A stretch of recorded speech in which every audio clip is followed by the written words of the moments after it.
So, heart issues. You know, in shamanic work, a lot of times we have the death rites and the rituals around the dying, and part of that is around those issues that were never resolved.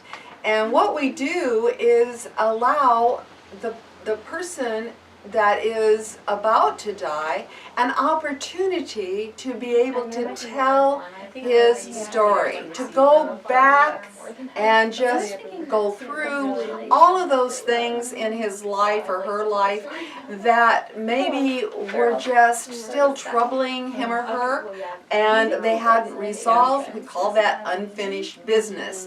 And you as a family may not know how to do that, and it's not something that's really hard to do or that has to be in a formal setting of any kind.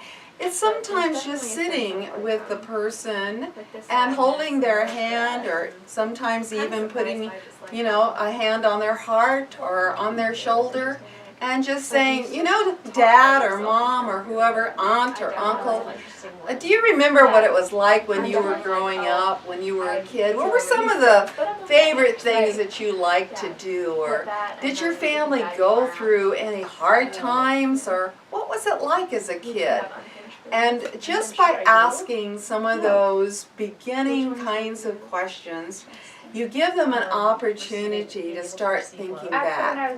And I know with my own parent, my mother in particular, there was a lot of wounds still back there, things that were never made up for in her childhood, things that she missed out on as a young adult in high school and so forth, or things that her siblings did to her that she never could get over and forgive.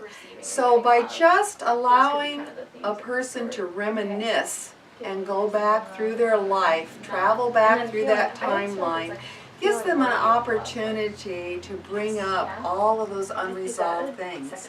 And perhaps they're not solved, but the heart is freed of a lot of its burden. There's a time then that you can hold that person if they are crying or if they're still upset about something.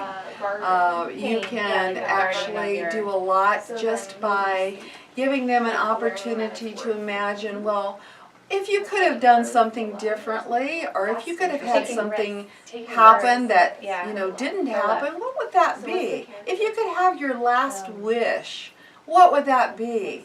And give them an opportunity to open their heart and express those things, feelings of grief or resentment or anger or bitterness or whatever it is. It's a time for those unshared feelings to be spoken.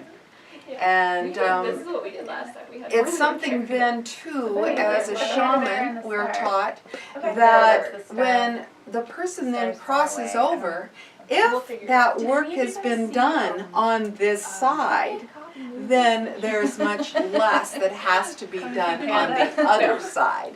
So they transition much more quickly and painlessly that way.